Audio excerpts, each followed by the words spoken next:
Welcome, everyone. I see a lot of familiar faces out there. My name is Karen Kiefer, and I'm the Associate Director at the Church in the 21st Century Center here at Boston College. And for many of you, you know that our mission as a center is to be a catalyst and a resource for the renewal of the church. This year, we have made a commitment to the theme of grace and commitment, vocations of the laity, the ordained, and the religious. And the first part of the year, meaning this first semester, we've really focused in on the laity, and it's been really a wonderful journey. We planned 23 events that were not only open to the public, but also open to students.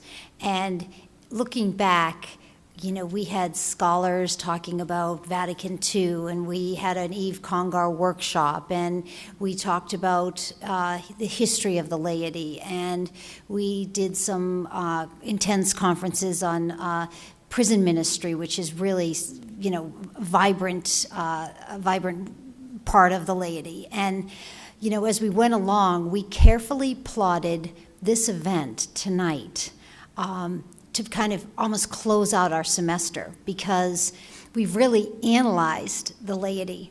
But tonight, we're really going to talk about walking the walk, and we're going to meet two women that have done just that. I said women in the vineyard, who have basically lived their life in their vocation by serving God and by really taking Vatican II very seriously and really moving things forward at a grassroots level.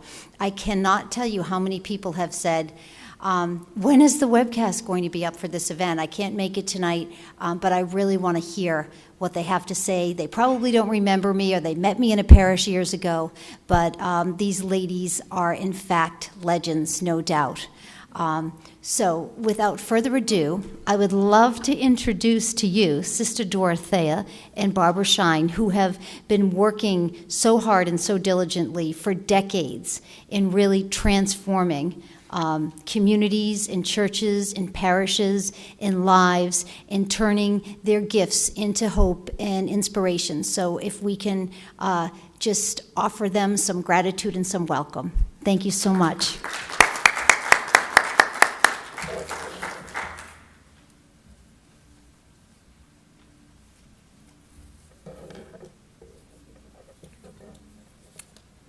Sister Dorothy and I, Dot henceforward, have been looking forward to this evening. It has been a great joy for us, really, to journey through the past together and to remember a lot of things, some with great hilarity, some that involved many of the people in this room. And so it's just been a great privilege for us to think about all of this. By way of introduction, we know most of you, but don't know all of you.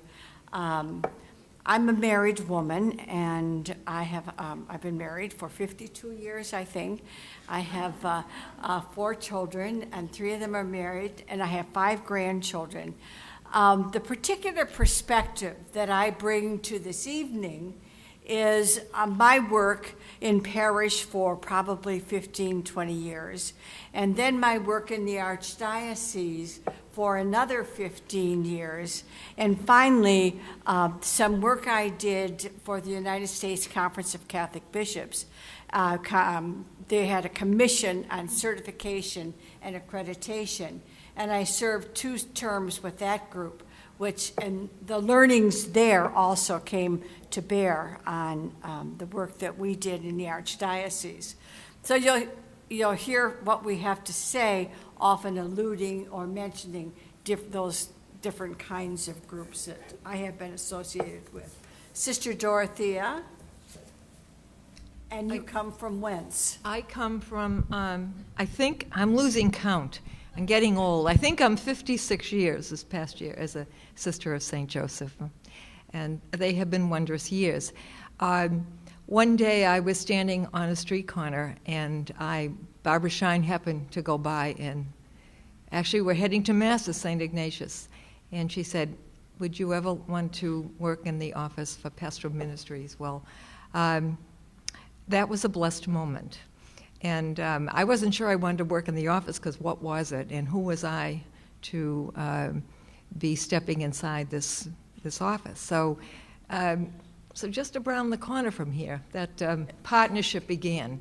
Just meeting on a street corner. We did know each other, but it all started there. I think part of my reason for ending up before you tonight in this 56th year of my religious life is that in the early 70s, when our congregations, our religious communities were going through a tremendous change, we had a wonderful leader by the name of Sister Catherine Murphy, who became in touch with a renewal program that was initiated in St. Louis, run by the Jesuits and by behavioral psychologists, which was an interesting program. And I was chosen to be one of the people on the team that would help facilitate change in our congregation. And that began another wondrous part of my life, probably the most challenging, but where I learned the most, and it brought me to work in the church in rather in depth, as I was in the office for 19 years. So I think that piece of renewal, I think, was significant in my life, as well as my own religious life and how it has grown and developed over these many years.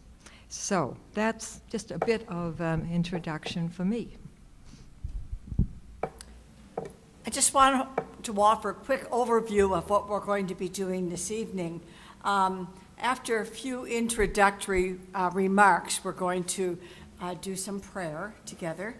After that, I will be offering some input and information, and following that, Sister Dorothea will be offering another set of information and input, and you'll see, you can follow that a little bit on your outlines that you were given. We don't follow them very closely, but it'll give you some idea of what we're doing. And at the end of the evening, we're leaving a good chunk of time that we can talk to each other and see what else needs to be said on the topic. By way of introduction, another thing, we might be very anecdotal at times this evening, and this is the first anecdote. Our story begins, we've decided to begin this story in the mid-1970s. At that time, the Archdiocese was putting together a program that they called the Year of Learning. And they brought in experts from outside the diocese to work with all the different leadership areas of the diocese in looking at the structure and looking at how we all fit together. This group, they were a planning group from St. Louis. They spent a good deal of time, working and planning and gathering all these people to begin this big event at Rye Beach that was going to continue over a period of 2 years.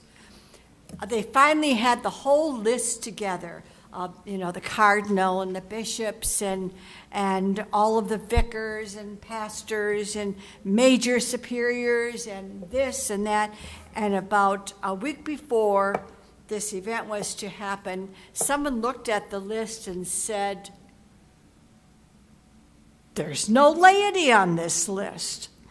And so they scrambled to the phones and began calling lay people that someone had heard of somehow. And I must have been on somebody's list.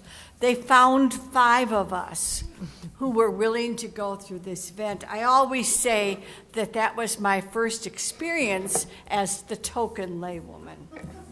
Actually, it was a marvelous experience, and it was the beginnings of learning how to work with different people. It was a good experience for all of us. What we hope to accomplish tonight. Don't forget the rope. Dot wants me to tell the rope story relative to the Year of Learning. At one point, these planners, they were pretty sophisticated, and they decided they were going to demonstrate visually for those of us who couldn't understand what they were saying, how we all fit together. So they got, yes, Dot. So they got all this rope that they were wrapping around and circles and pulling, this was connected to this is connected. All of a sudden they got to the end. And everybody was supposed to be connected to a layperson, but there were only 5 of us. Is that right, Dad? Not quite. Somebody at the end was holding the rope, and all the lay people were sitting there, and there was no structure in the diocese at that time that built relationships directly with the laity. So I think to me, it was a significant moment. A priest is holding the rope, and he couldn't hand it to anyone because these people were just called in out of the blue. And I happened to be there as a facilitator, not as a non-lay person or whatever. But anyway, I thought that was significant, and then you fast forward to, and I don't want to get ahead of the story, but keeping that in mind in the mid-'70s, and then what happened at the Synod in 1988, which I always say the mastermind was Sister Mary Ann Doyle, who's sitting among us. So anyway, there's a lot of bodies in this room that can tell the story very well. But anyway, that's kind of a very visual expression of where lay ministry, where the laity were. Yeah. Another couple of things we wanted to mention by way of introduction that we felt important to note, that this is not a theology lesson. So don't be looking for any profound theological insights. We leave that to the experts. Rather, this is taking real live and fleshed experience and putting it and landing it and sitting it with the theology. And that's the part that we'll be doing this evening. Another thing that we felt it was important to mention before we got started is the use of the word laity. It's used in a lot of different ways. We use the word laity, lay ministry, ecclesial lay ministry. It's used in so many different ways. And so don't worry about that because it sort of happens through history, and it happens in conversations when people are talking about various programs or elements of which we are talking about. So you'll note that.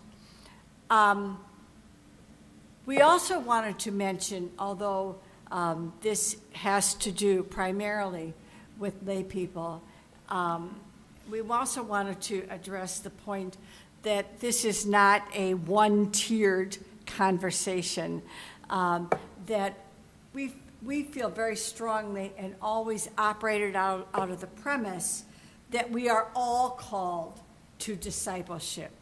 We are all called to participate in the mission of the church. All of us, every one of us. And we may have different spheres of involvement.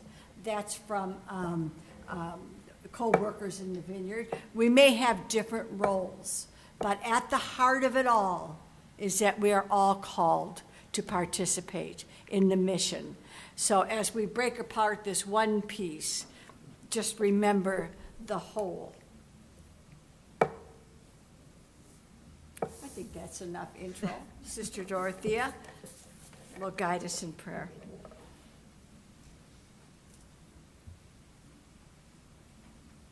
I believe you picked up a yellow paper. It is always good to remember that it is God who is in our midst, and we ask God's blessing on this gathering this evening. When we come to the psalm, if to my left would be side 1 and side 2. As we move forward as one body into a future filled with possibility, we walk without maps, but we walk confidently as we walk with hope. As we travel forward along a way we have not gone before, we travel as those who are led, arms outstretched, as those who are called to life. As we travel in need, dependent on God for strength, for assurance, dependent on one another, God's instruments, for love. May we always trust in the God who calls us forward, blessing our journey. Amen. Shout joy to the Lord, all the earth. Serve the Lord with gladness. Enter God's presence with joy. Know that the Lord is God, our Maker, to whom we belong, our shepherd, and we the flock. Thanks and praise. Give thanks and bless God's name. Indeed, the Lord is good. God's love is forever, faithful from age to age. And glory be to the Father, and to the Son, and to the Holy Spirit, as it was in the beginning, is now, and shall be, world without end. Amen. So may God continue to guide our conversation and give us hope as we continue this journey together. Interesting, it says we don't have maps. I mean, we've had maps and we've destroyed maps and we find new maps, and so we'll look at the old maps and see how they help us to forge into our future, our present and our future.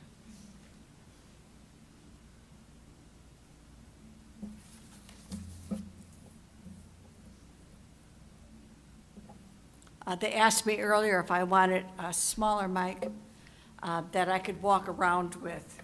And Father McMillan laughed hysterically because a few moments before, we wondered whether the podium had wheels, so I might be able to move it around. But I decided it was better to be in one place.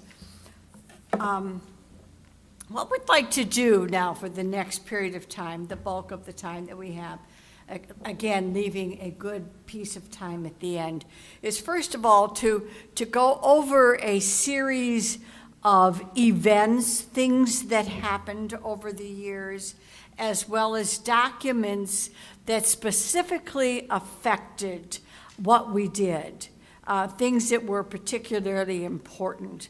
During that period of time, things were coming at us very quickly.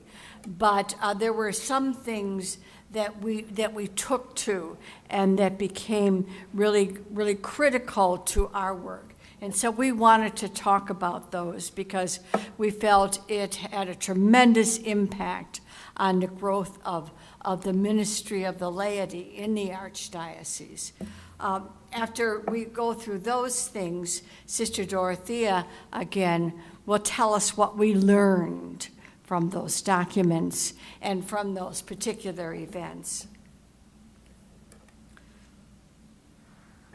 The first thing that came up after we had gone through this year of learning, but and many of us had been in parish ministry, and there was, you felt that the Spirit, something was happening, and we were sensing that our peers, our friends, people were getting involved in the church, and people were starting to study. And I mean, it was just something was going on that we couldn't really name. But then in 1980, that document called and gifted the American Catholic laity came out, from our American bishops, a simple document, a small document, it's right here in the table, didn't take long to read, but very clearly expressed what was happening and challenged us, to pay attention and to be involved. And so, we pored over that document, and it became, so that was the beginning of imagining the possibilities for many of us. I think a lot went on about the time, I would say, the synod finally ended in 1988, but that was in November 88, an Advent, but up until that time, 2 or 3 things happened that dramatically impacted the development of programming for laity in the Archdiocese. One was Christi Fidelis. That's what we always called it. We never said the long English name. We just said Christi Fidelis. I brought my copy, which is a fairly nice copy, but I have a dog, what do they call that, dog-eaten or whatever copy. It's like our old first copies of Vatican II. I have mine boxed. Most of you aren't that old, that are yellowed and the pages are ripped. But Christi Fidelis became, at the time when we read it, became the English name for those of you, I'm sure you all know, the lay members of Christ's faithful people. Not only did it with great clarity talk about who we are, but it called us, that call, whole concept of call came forth in that document to participate in the mission.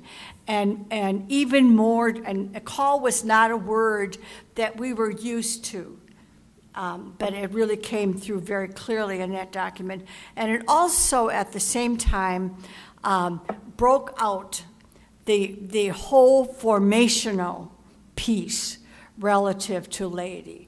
That as we prepare lay people, as we invite lay people, as we call lay people to participate more fully in the mission, with their own gifts and talents, that we have a responsibility to provide the kind of formation, all four elements of formation, which Sister Dorothea will talk about later, the intellectual, theological, the pastoral formation, the human formation.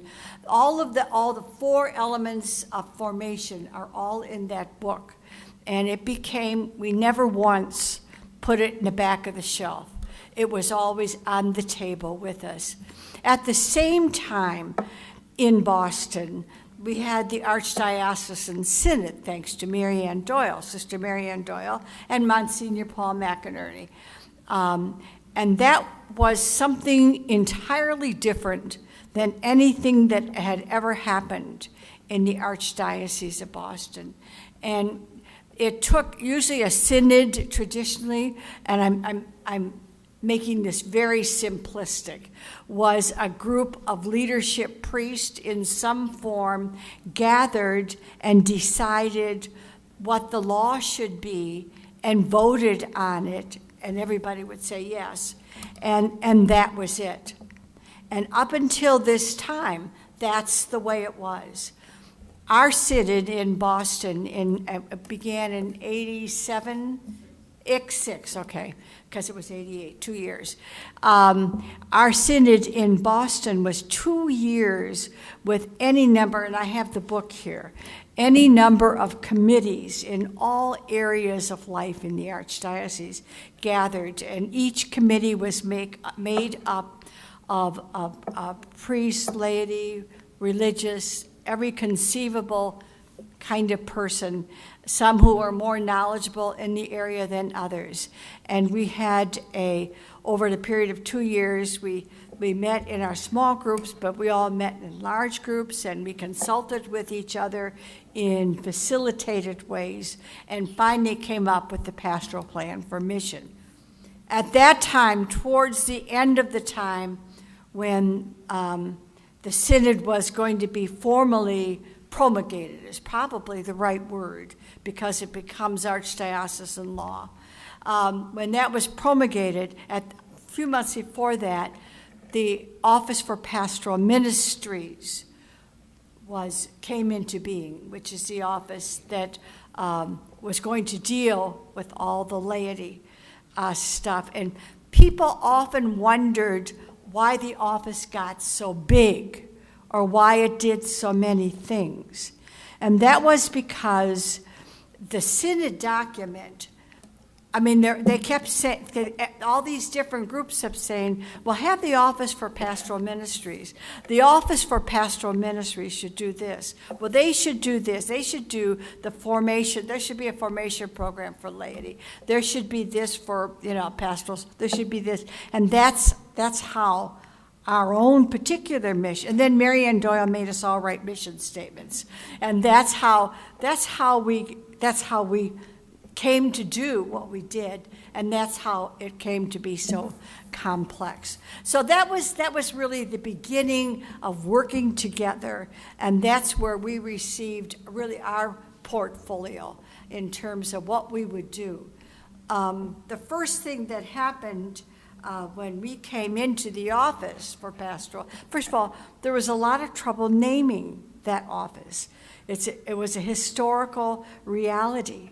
Some people wanted to call it the lay ministry office. Some people wanted to call it the office for laity. Some people wanted to call it the office for church ministries. The religious wanted to call it the office for pastoral ministries, and that was the right term because it was more encompassing of all that was going on. It was more, it was a broader based mission that took in more things. The first thing that we did when we went into the office, and again, Sister Dorothea is going to break a lot of this open, was to look at the position of pastoral associates, because there were a number of people, primarily women, who were working in that position in parishes without portfolio, but with a title that was emerging around the country. And so we took that title for ourselves, and we finally we met with those people. I think there were maybe 50 of them at the time. And, it was a matter of sitting down at a computer and say, okay, tell us what your experience was. Tell us what you do. And then we wrote guidelines, about 20 pages of guidelines for pastoral associates. But it was guidelines that reflected the experience, and then, we had sort of cleaned it up a little bit here and there. And then shortly after that, certification. And certification we thought would be problematic, but you know what? Everybody welcomed it. But that was the first thing we did when we came into the office, was to deal with that. Probably, I have to say that at the same time that we were dealing with with the whole pastoral associate piece, and all the other pieces were like sitting at the edge of the table, that the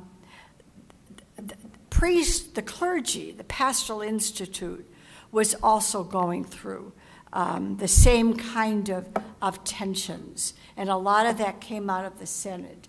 That we need to retrain our priests, providing the pastoral skills that would help them, assist them in working with different kinds of staffs in collaborative ways. And that was people, like, who was, George Carlson was there when I went there, John McGinnis. All of these people, did unbelievable things. So you saw the advent of priest leadership programs that some of us were involved with.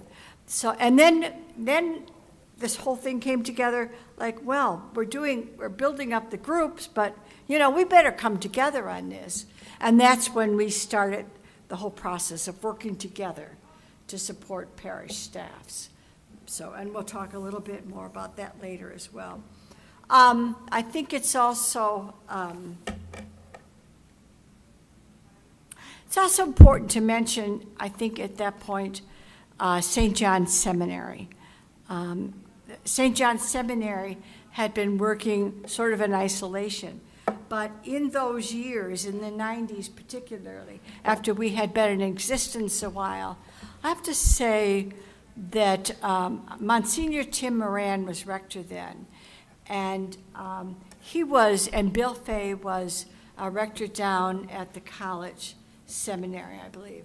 And I have to say that they bent over backwards, providing space to us, providing facilities to us, providing staff to us. They were right on board with us. I mean, the cooperation was really quite astounding at that time, and it's worth mentioning.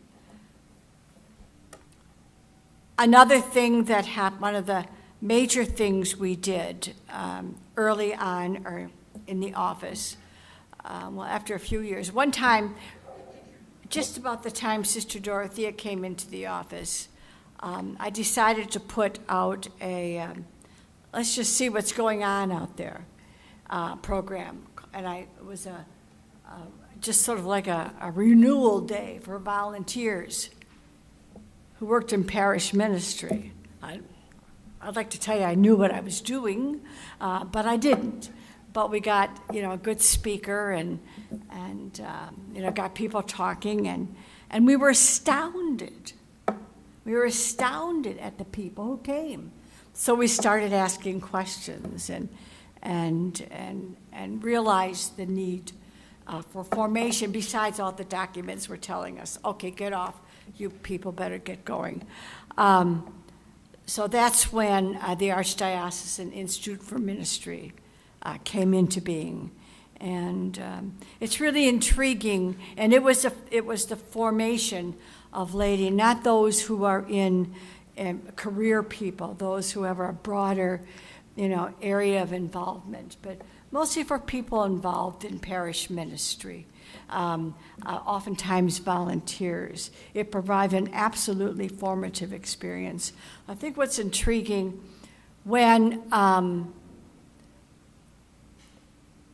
before the time of the Institute ended, did I say that nicely?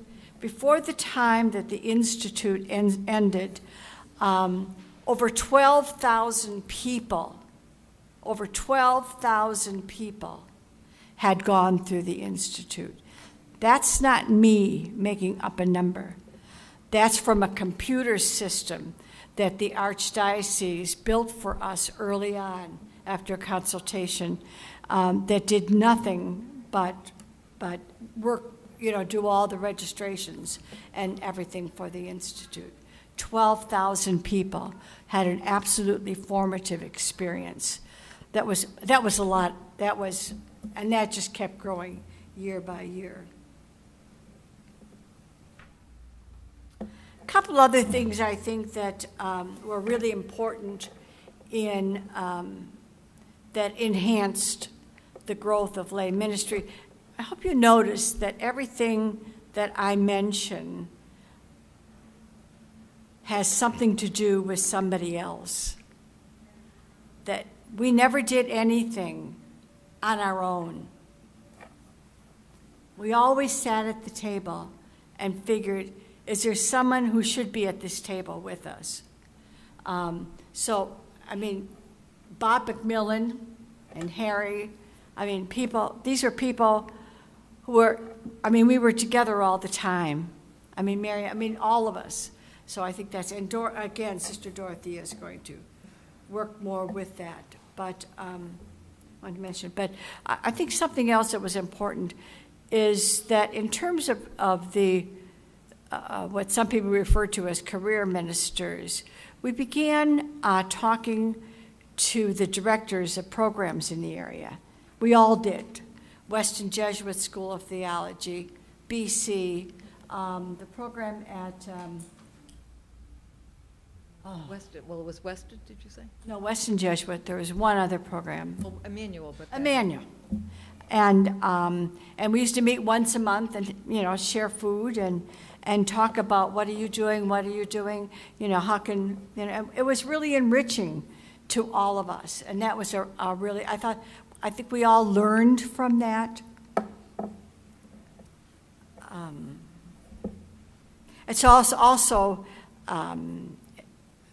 in terms of career ministers, it was also the moment not too far down the road in the 90s that the Master of Arts and Ministry program came to the seminary. And that was something that Tim Moran, again, had been working at before he left.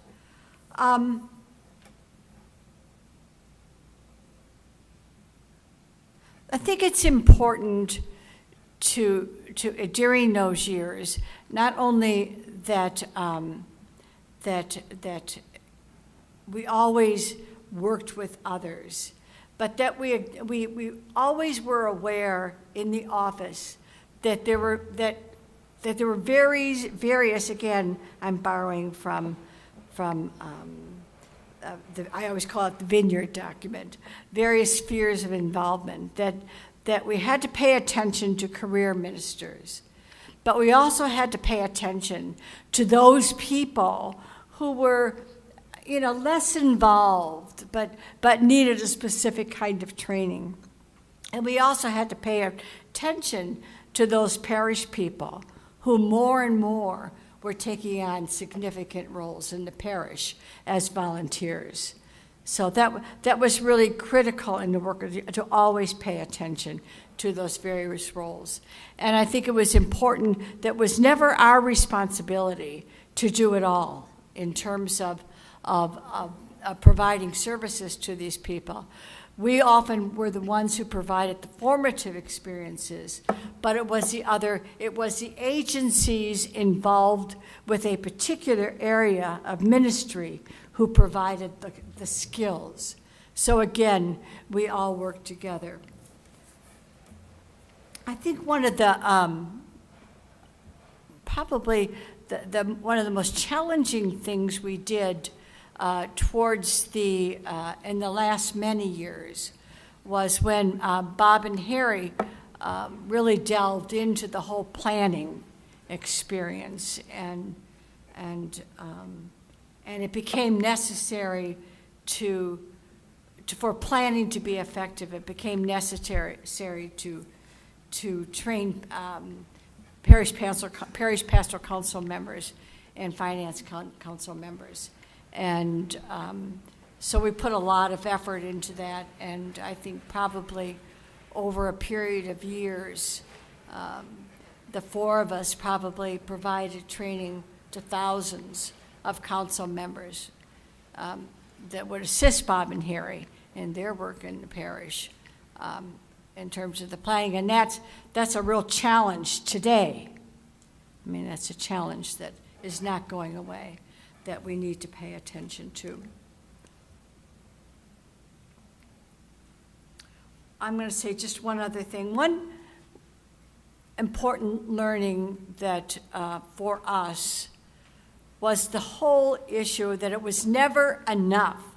It was never enough just to provide initial formation, that you always had to provide ongoing formation. You can't just provide something to someone and not follow up on it. You have to follow up. And that's what we did. That's what we did. I think that, and I think those years, I think from the mid-'70s until the about 2000, were really blessed years. They were exciting years. They were challenging years. You always felt the presence of the Spirit. You just felt something, the energy that surrounded us. We saw that through people, the people that we served. We saw that in the people that we worked with. We saw that this energy, this. I mean, it just filled you with this hope. It just drove you to work the 12 hours a day or to work weekends or whatever you had to do. It was just enormous. The energy in the church was dynamic. It was dynamic. And to see lay people come in droves to be trained, to be formed, things that we had read 5 years ago, 10 years ago, and to see them take hold in people was something that that, I mean, it was almost a physical thing. You could see it in a person's eyes. You could see that in how they carried themselves. You saw it in how they were confident. They were blessed moments. And we learned a lot. We learned a lot, and we learned on our feet, and we learned on our hands, and we learned on elevators. Dot and I were talking, and I'll pass the podium. There were bad days when you're constantly interfacing with a system, and our bad days were not bad. But when we got frustrated, we had great mechanisms for dealing with our frustration. One was there was an elevator in our building, and Dot and I used to get on the elevator and go up and down, and would not let anybody on, and most of you know where we work, we did not let anybody on the elevator. Now, I can curse, and I haven't cursed once tonight, but I can curse well. But Sister Dorothea helped me out a little bit. There was also the time that we talked about this today. We crawled out on a balcony on what's that, Tribunal building? We crawled out in the balcony. Can you believe it? 2 sane women, and we're yelling at people. I mean, there was nobody around, so, we felt good. I don't think anybody else. But so, they were blessed moments, but moments, filled with laughter and fun as well. But we learned a lot, and Dorothea's going to tell us all about that. Thank you. Thank you.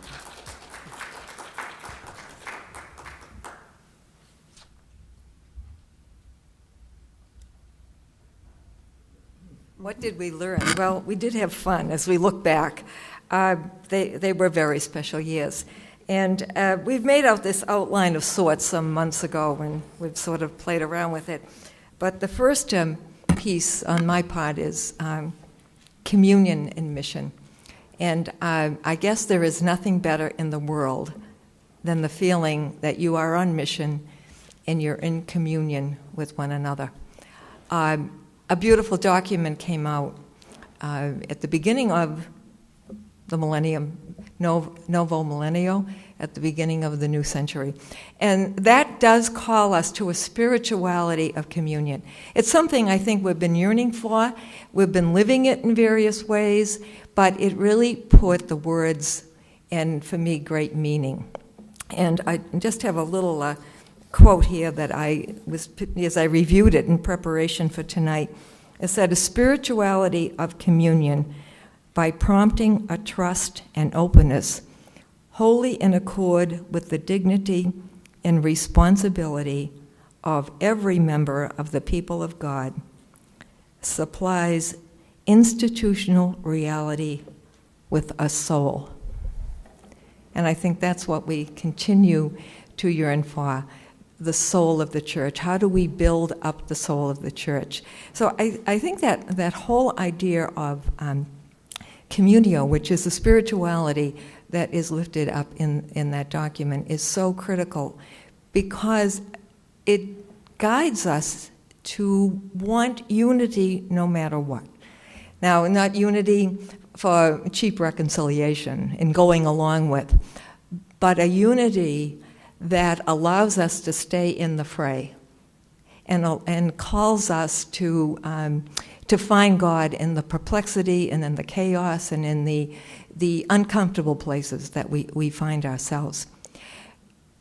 My last year that I worked in the pastoral center, I've been out of the pastoral center for just a little over a year, but a woman came from Columbia University. She was doing her doctoral dissertation, and her topic was, I'm paraphrasing, why women remain serving in the church.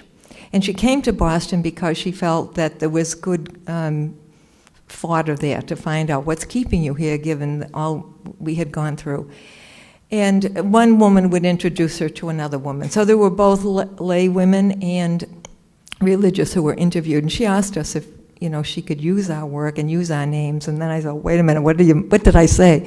But anyway, her dissertation did come out. But one of the findings that she found very fascinating in regard to the spirituality was that I think to a woman, the spirituality that kept them alive and kept them at it was that which comes out of the Ignatian practices, the Ignatian way of life. So I thought that was quite singular and quite an important piece, because certainly the whole way the Ignatian spirituality has been developed among us since the renewal, the way it was renewed and given to us and given to not only religious, not only priests, but certainly the laity. I mean, there's probably more laity in our retreat houses now than anybody else you'll find. They are eating that up. But we certainly need a spirituality for today in order to be in communion, to stay with one another through the differences, and to keep with the true mission.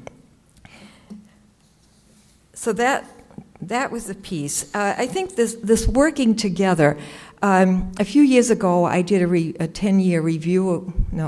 A 20-year review of the Office for Pastoral Ministries, and I went back to old documents, and the word that kept repeating, not only in the office documents, but it was the word together. Walking together in faith. And in the synod, was that that had a together in it. The year of the millennium, it had together in it. Cardinal Law, probably one of the sound bites, if you will, from the years that we had the convocation. He said, "Together, we are the church," and then "together, we are the church."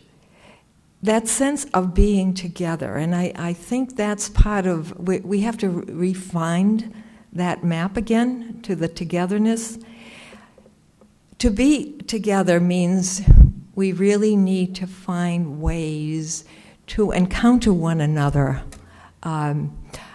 I think we have been on the way to doing that in various ways. I think the preparation for the Synod did it. I think the way that we have worked with parish staffs. Well, what is it that keeps us together? And I go back to my renewal experience that we had out in St. Louis. At that time of in our life as a congregation, we were beginning the participative processes. We were learning how to talk to one another. No longer did the superior come in and tell you what to do, how to do it, and at what time. We now had to figure some of that out ourselves. And I am telling you, that was chaos.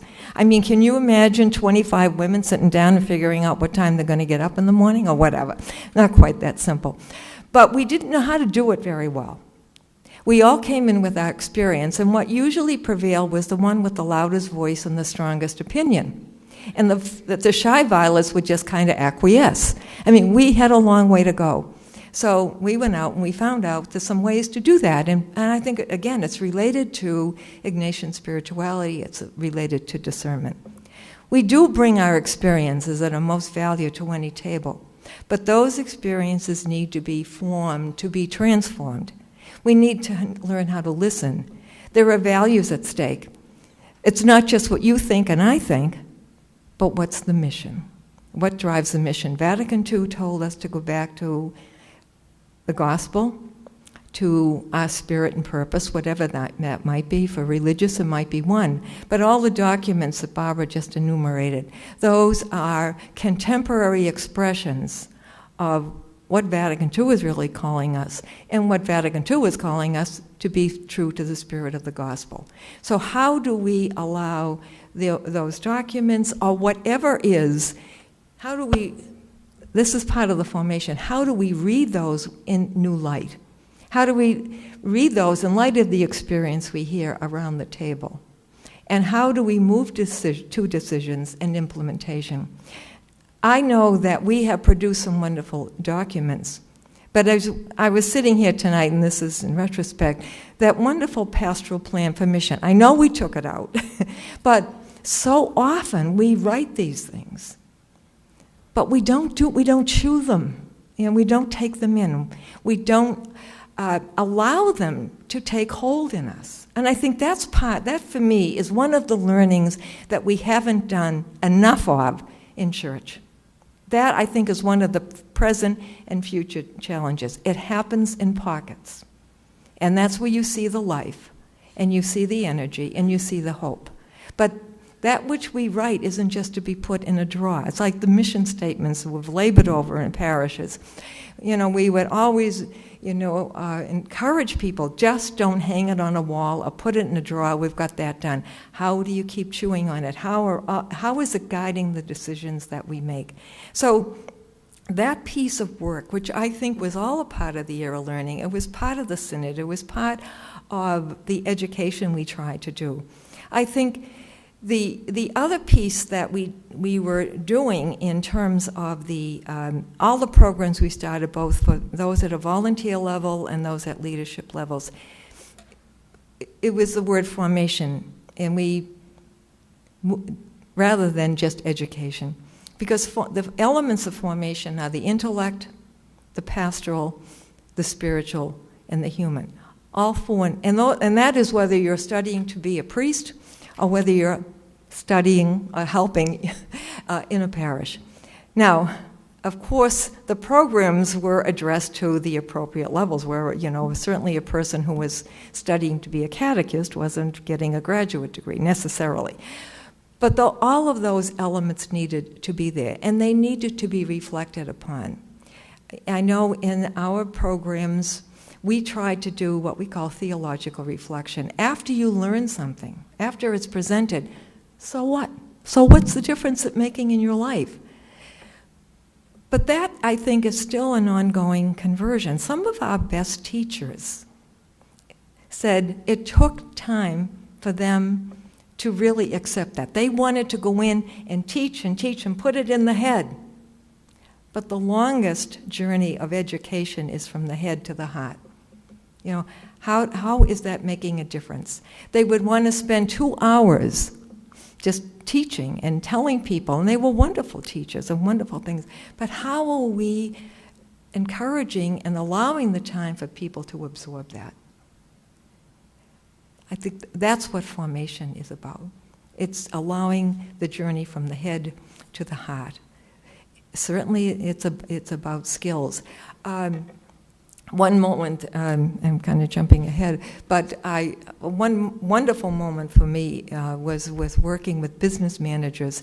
And when I first went into the office, and Barbara Shine said she had a meeting with business managers, I said, what are we doing with... I was already overwhelmed with the extent of the work we were trying to do. I said, what are we doing with business managers? What have they got to do, with pastoral ministry? Well, Barbara retired, and all of a sudden I'm finding my new best friends are the business managers, and I have to say, they really did become wonderful friends.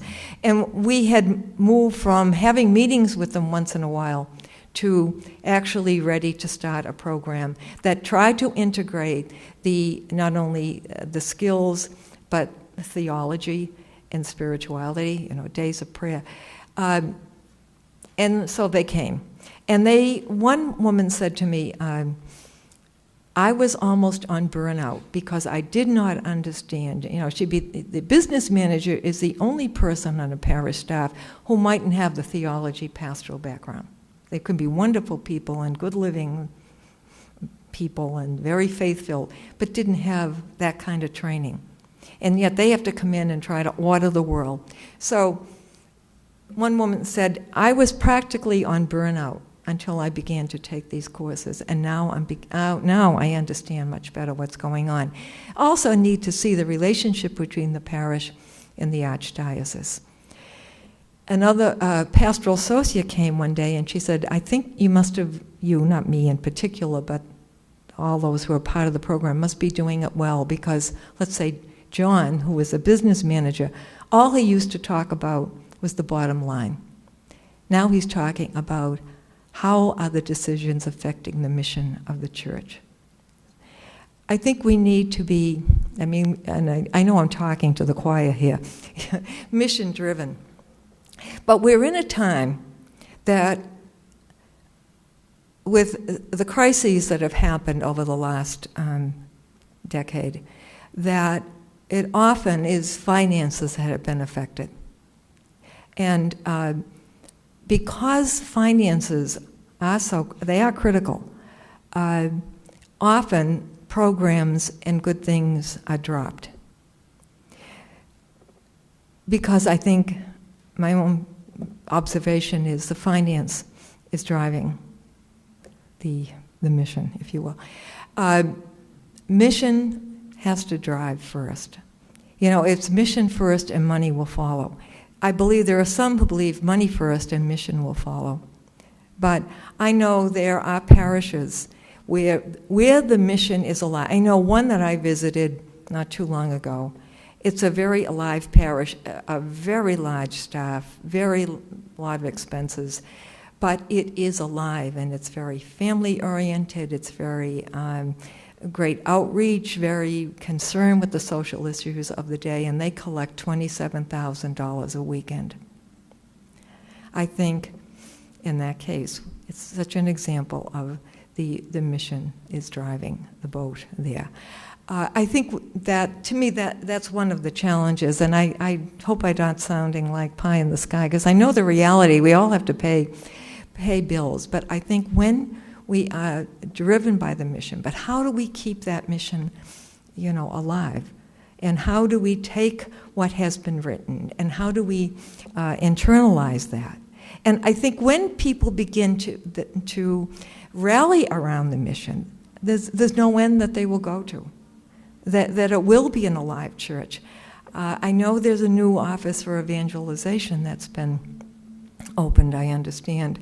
And I know I was talking with this man that we meet at church and often have, our little review of the week sessions with him. And I believe he's a very holy man. He's a very faith-filled man. He's a man that struggles with a lot of the church issues. But he, because of the respect that he gives people and his perseverance, he does have the ear of actually the Vicar General. And I know they have established a good dialogue relationship. And when he heard about this evangelization, he said, but what are you bringing them back to? Shouldn't you be asking, why have they left? And is what they left changed? And that says so much, I think, to all of us, about we are the church, and what are we doing about? Why have people left? So how do we, we've got work to do. And there's no easy map. I know I've sat at tables. I know my last few years, we sat at tables, and the people you think would have some answers would say, I don't know. Why are these things being cut? Why are we taking away these programs? They should be driving that. But anyway, that's where am I? The learnings. Those are some of the things I continue to learn, and I offer them to you. I feel that another piece that I think Barbara alluded to was our working with pastoral associates and then later with business managers on accreditation and certification authorization. When we started that, and I think we have people in the room that were part of that early process of certification of pastoral associates, often documents and things that we do, they're not brand new. They've been in existence. We decided we were going to certify pastoral associates. Pastoral associates been operating almost for 20 years. So you can imagine some were like, well, how come? What do you think I've been doing for 20 years, They learn by doing. But then the church comes in and said, well, who are they and what are they doing and what are their credentials? So that was what Barbara described a little earlier.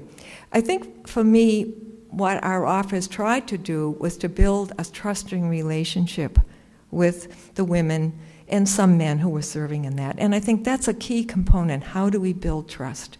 If there isn't trust, then there isn't too much of a relationship. So first some questioned it, but I would say that the process we set up honored their experience, honored their credentials, and was very affirming. We, on the other hand, I think who served in the diocese, and there was many, many different offices that were involved in this process with us, learned who these people were and the great contribution they were making to the church. I would say the same thing happened when the business managers began to take these courses, and we asked that they also be certified. What it does is it builds, the good part for us, I think it built relationships, it built trust, and it also gave them a stronger sense of belonging and a sense of identity. So I think those were good things that were accomplished. I think the ongoing formation was something that we also tried to encourage among those, because I've often heard, even among the priests, that say, well, some haven't taken a course since they left the seminary. Well, you're going to meet trouble. You're going to meet obstacles. Our understanding of theology has to grow with the times. That's what Vatican II said. Go back to the Scripture. Go back to your spirit and purpose as it's articulated in these times, and go back to the needs. What are the needs? What are the signs of the times you need to address? And that is in an ongoing way. So that those were some of the learnings that we had. Another one that struck me too is the importance of process when we go through things. I happened to pick up the new planning, the manual, not a planning manual, it's anything but that. It's a plan to plan. The church, Bob, continually growing. But it was really presented to the cardinal saying, these are the components of planning, it needs to be done, these are the reasons. But what I was struck by some statistics it gave, I described the perfect storm that we endured in the early part of the decade as the sexual abuse, followed by the financial crisis, followed by a very poor process for closing parishes. There wasn't time, there wasn't good facilitation, there wasn't time for people to really understand, to do the discernment that was really needed. How do you help people? Sure, nobody wants their parish to close. Nobody wants their parish to. There's deep if your church goers today, you're invested. That's my sense. If anyone's going to church, they're invested. That's how today's people are. But prior to that, in 1994, there was a pastoral planning within and among parishes, and with the cooperation of the laity and the pastors. 42 parishes were closed or resulted in a merger. Did any of you experience between 94 and 2004 any great upheavals? It amazed that many were closed. Why did they close? They probably were very, very small. They were practically, people began to see, and there was the kind of leadership and some kind of process that would help that along. But in 2004, when the clusters were asked to identify 2 or 3 parishes that should close, and lack of appropriate training and facilitation, and very little time to consider it, many parishes floundered, and as it says in the good book, some became downright ugly. So what's this all got to do with the laity? This is our church. These are the kinds of things where, how do we learn about what's going on, and how do we do it differently? How are we being asked to be church in these days? How do we build that sense of communio, that spirituality that helps us to stay, in the fray, that we look for God in every moment of the day? How are you trying to speak, and how are you giving me, Lord, the grace to build unity? We know it's of the Spirit if all we are trying to do is for the unity, even if we're being the loving critic, even if we're asking the hard questions. Are we doing that from a loving place? Is God at the center, of my life?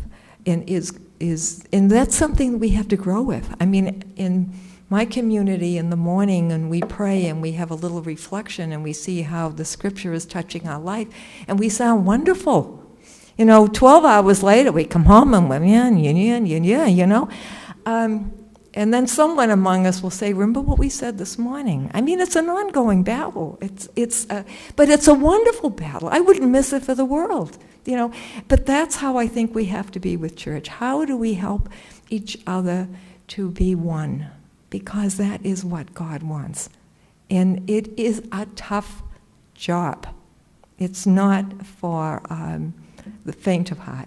If you're going into church ministry, I've said these days, it's not for the faint of heart. And I think we need a sense of humor and not taking ourselves too seriously.